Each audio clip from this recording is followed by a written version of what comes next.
it's very weird in a lot of ways.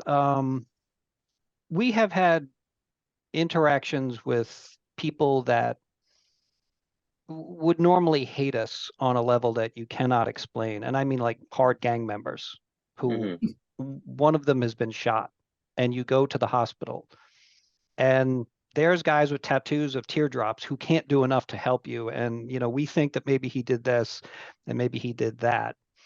And this, I know I heard two gunshots and I really think he was in that corner. And okay, it's weird because you're all right.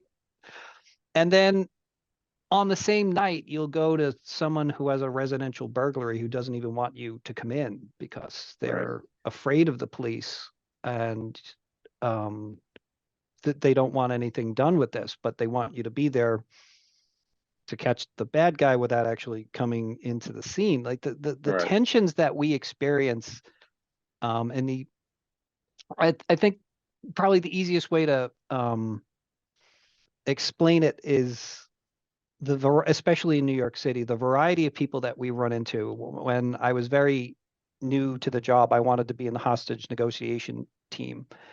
And I went to a seminar to learn how to be a hostage negotiator. And this is going to be Hmm. awesome. And I'm there with my ballpoint pen and my clipboard.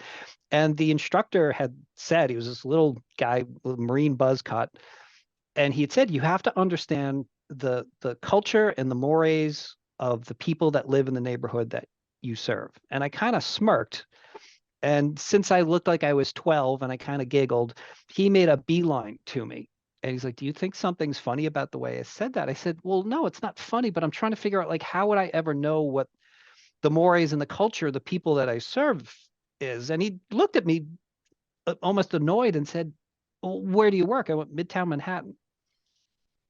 And he kind of did okay, well, this guy can negotiate a dispute between an Egyptian and an Eskimo and not think there's anything weird about that. The rest of us have to be, a little more dialed into the Hmm. situation. I think tension arises when we bring it with us Hmm. to a scene. I never ever introduced myself as Detective Okay. McLaughlin to a victim. I was always Pat, because you've had a really bad day and the formality of me trying to put my superimposing self in your face is not going to help it. Dial it down a little bit for the victim. If I need to do crowd control or take control of it, yes, I can certainly step it up. But um, when you work within certain environments, you come to get a feel for how am I supposed to play this room? The last few years have been very awkward because of the sheer volume of tension between police and the communities that surround them. But Right. even within that, there are people that work very, very hard to say, all right, look, we're here to do a job, and this is the job I'm here to do. And yelling and screaming is not going to get it done any faster or any slower. I'm going to ask you the same 5 questions, whether you're mad at me or you're not mad at me. And I'm going to try to do my best to help you, even though you're making me want to not help you more and more every time you scream at me. But like you said in the question, is how do you avoid bias? Um, I pose that to the students all the time.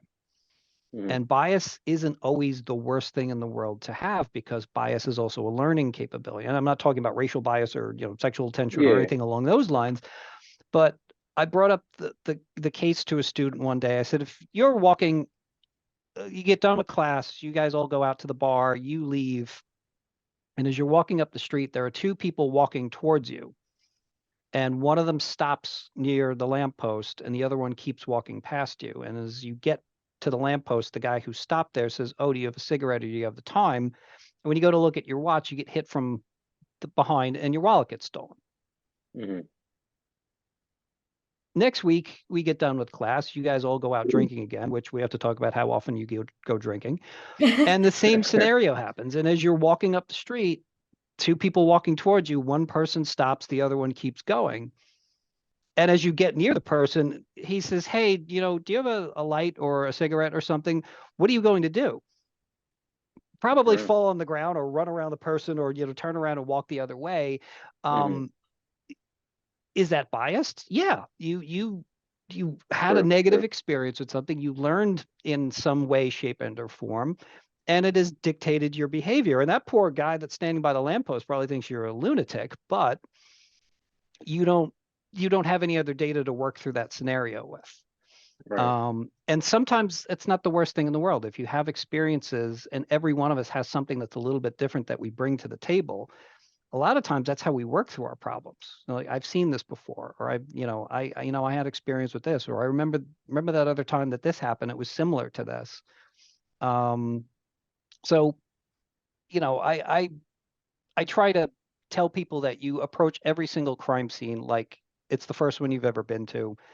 It's entirely new and unique. The example I'll give is, we have two people living next door in matching condos that are identical twins, and their parents bought them matching furniture, and they were both broken into on the same day. That's two different crime scenes. That's not the Sure. same one with, someone that looks a lot like the other person. So Right. that type of bias you try to avoid, but you also try to bring in your own personal learning experiences that have caused you to, change up how you do things. Yeah, that's a really, really good advice.